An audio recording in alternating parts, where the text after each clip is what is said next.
वैद्यकीय वापरून झालेली सलाईन बॉटल्स, औषधाचे बॉक्स व अन्य वैद्यकीय वापराचे साहित्य उघड्यावर फेकून नागरिकांचे आरोग्य धोक्यात आणल्याचा धक्कादायक प्रकार यवतमाळच्या घाटंजीमधून समोर आला आहे.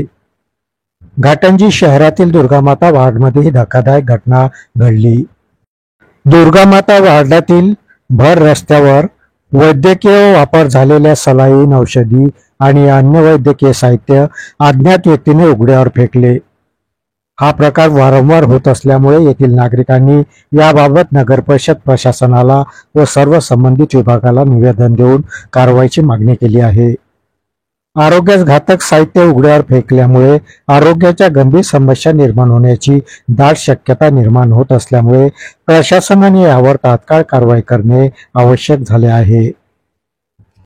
जो नगर परिषदच्या मागील जो भाग आहे, नगर परिषद शाळा क्रमांक 5 बोमेकर सरांच्या साईडच्या कॉर्नरला जे वैद्यकीय कचरा आणून टाकलेला आहे, तो कचरा आणून टाकल्याबाबतची मी काही पोस्ट पत्रकारीच्या काही ग्रुपवर केलेली होती आणि हा पत्रकारीच्या ग्रुपवर करण्यामागचा माझा उद्देश काहीच नव्हता. ही प्रकार वारंवार घडत होता आणि ही 4थी ते 5वी वेळ आहे आणि हा प्रकार घडल्यामुळे मी पोस्ट केली.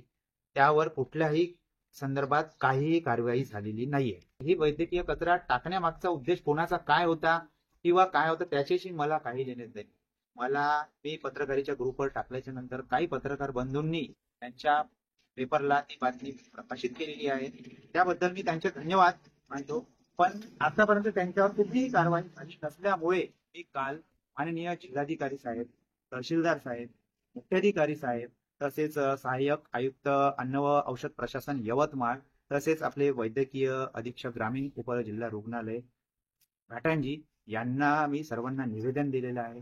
ज्यांच्याकडे हा प्रकार येतो त्या म्हणजे अधिकाऱ्यांनी किंवा प्रशासनाने यांच्यावर कठोर कारवाई आणि लवकरात लवकर कारवाई करावी, हेच पूर्ण दुर्गामाता वार्ड मधील नागरिकांकडून मी स्वतः लढा करत आहो आणि याच्यावर कारवाई होणे खूप जरुरी आहे.